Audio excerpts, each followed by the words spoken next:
You only get one shot. Are they going to click on that and look more at the listing, or are they going to move on? Real Estate Radio Boston with loan officer Rick Shearer of Guaranteed Rate. If you are dealing with someone that doesn't understand those micro markets, you're going to be steered completely in the wrong direction. And legal professional Ali Alavi of Alavi Braza PC. It's a transaction for us, but it's someone's home. The biggest anxiety I felt, am I going to get the mortgage? It all breaks down to communication. Real Estate Radio Boston gives you the information you need to succeed in today's housing market. Just agree on something? Yeah, we actually did. Isn't that amazing? I love that. You're giving me this blank stare. Yeah, because I'm trying to figure out where you're going with this. But You left his lawyer up. he's handsome too.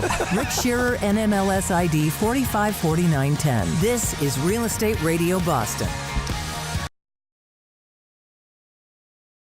Larry, you've been in the business for quite some time. I mean, you've been really in the trenches of real estate for a very, very long time. You've seen different cycles that have broken right before our eyes. What do you say is probably one of the most challenging things in today's market that you face? Yeah, I guess the market itself is amazing. And I guess the Fed came out recently and just said we've got another 18 months. It's slow growth. It's not accelerated growth, and that's a good thing for the economy. Good thing for everyone. Right. But for us, the biggest challenge is disruption. It's changing the model. So what you have to learn to do is make your company change with the model too. You can't hide your head in the sand. You can't pretend it isn't going on. But there's tremendous disruption out there on the agent level. There's disruption. We have companies that are paying for people. It's just there's a whole new world out there that you have to deal with. And then on the third-party aggregators, they're out there, and the investors are behind them, and they have money. And so you just have to kind of be wary about what's going on around you, but you also have to keep moving. You can't pretend it's not happening. And where should people be looking right now before people are looking there? Well, you just have to watch the market. The green line, I think we talked about that several shows ago, is now a reality. And that is going to impact the Medford market. It's going to help all of the markets that are being taken care of by the green line. So I think Medford's going to really go. I was talking earlier that Waltham and Watertown, I mean, if you want to purchase something ahead of the acceleration, there's two places to do it. And so, there's markets right around the Boston marketplace that are still accessible to most people. And affordable. Yeah. And Waltham, I went to college there, and it's a totally different place now than it was when I was there just a short time ago. Yeah.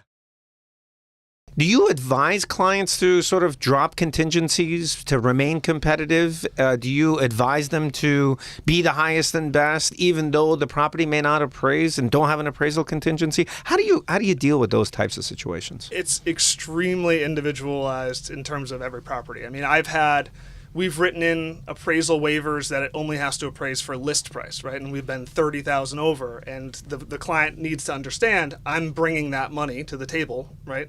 And so it's not the best thing to do.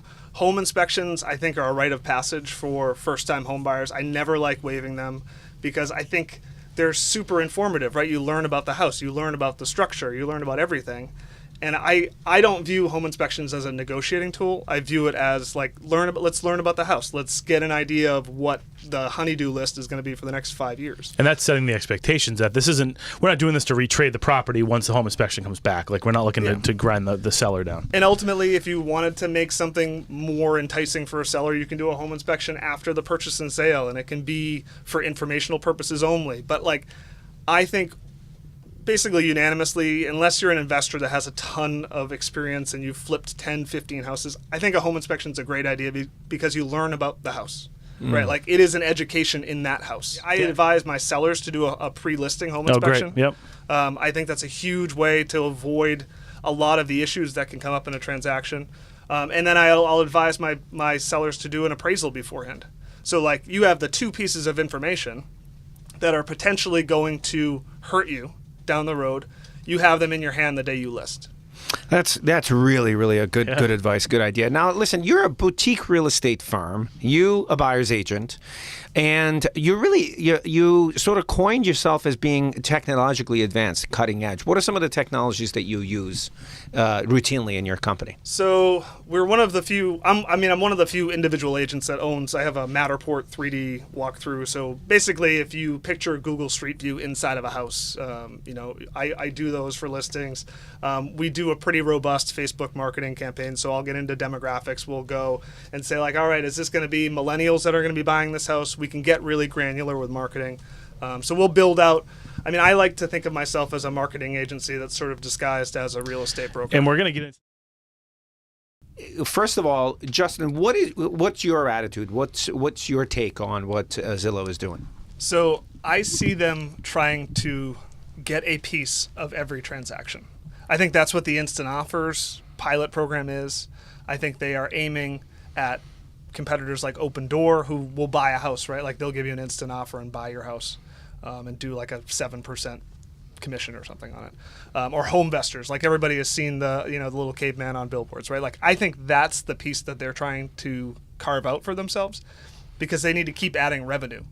I don't think they're looking to get rid of a $900 million revenue source, which is what real estate agents are, right? I think it will change, but and just for the consumer, they're the revenue source because they're paying for leads. They're paying to be one of those three faces that you will see on every listing. Got it. So your take is it's not going to be the death of real estate agent. That they're going after a little piece, but really real estate agents at the end of the day are safe.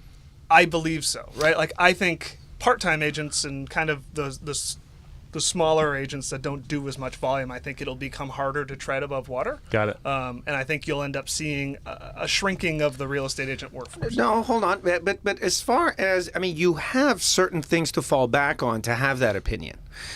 Forbes came out with an article. We were discussing that during the break. So there was a gentleman who did a study on Uber. Exactly. And he did one 5 years ago about the automation, right? And how what jobs are going to be eliminated by automation. And one of the kind of theories 5 years ago was about taxis and drivers and whatnot. And then he did a follow-up about a year ago in that, so the taxi industry got interrupted seriously by Uber. Mm-hmm. Limo companies lost a little bit of money, but the actual median income of a limo driver went up because there was more access to clients. But did the amount of limo drivers go away? I don't believe the workforce changed. Okay. Yeah, with Justin, as he talks, I listen to him, and it makes a lot of sense what he's saying there.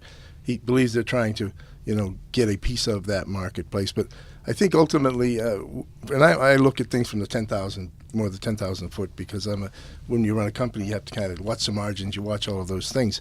And I think ultimately they have investors that are looking for their return on investment. So I always take it to that level. Mm-hmm. There's a point where they say, I want my money back. I want to make some money on this. This is why we did this. And every year you say, well, we're almost there. We're going to do something else. I think this is one of those thrusts to help get a return on the investment. And what happens is, as this grows, so does the idea of how much more they impact your marketplace and how much more they impact your agent. And, in the end, the margins, and that's what you talk about in any business, the margins, and the real estate agents' margins are going to shrink because the perception of their value is going to be less than what it is presently, potentially. Now, I'm not saying tomorrow. Well, what I want to, I'll add to that because, when Zillow first came out and they started they came out with their book, then we brought them on the show and we asked them, is this the death of the real estate agents? And they said, no, we need them. But what happens is as real estate agents, people were coming to you with the listings. Like a buyer was coming to you saying, Justin, I just found this on Zillow. Can you come show it to me? And so the real estate agent's job changed at that point, right? You weren't providing the information. They were getting it, bringing it to you and saying, now help me go and navigate the process. Right. So Zillow already was a disruptor in that aspect of things, right? Right. Yes. Right. So now I think this is, and now we're getting into the second phase of that. And again, I just always go, we just had, Amazon just bought Whole Foods. Right. And and I just heard Amazon wants to get into pharmaceuticals and actually mail you your stuff every 30 days. They're disrupting. They're disrupting in a big way, and what's going to happen? And I just, and I respect your opinion, Justin, that they're just looking for a little bit, but if they can get a lot of it, they're going to go after a lot of it. Do you think that this particular wave of change, it may start on the FSBO side and it may go across the board, like Rick is, I think, suggesting. Do you think that brokerages have an obligation to perhaps create their own change to stay relevant, to stay at the edge of technology and provide tools for their agents? Yeah, it's almost like a honing process. When technology technology, but everybody embraced it and got on with it. This is going to be the same thing. We're not going away. we're going to have to adjust and compete. And that's really what it comes down to. So we have to continue to figure out how we continue to evolve as well, because it's going to happen. We don't have a choice. It's the train is on the tracks. That's it. And it's a matter of whether you embrace that and run with them, or you be run over by the train. And they're big players, and everyone's got huge investors behind them, and it's just they're not going away. So we have to figure out how to deal with it and make it work for us and make it work for our clients and customers, because in the end, the client and customers are very important to us. 100%.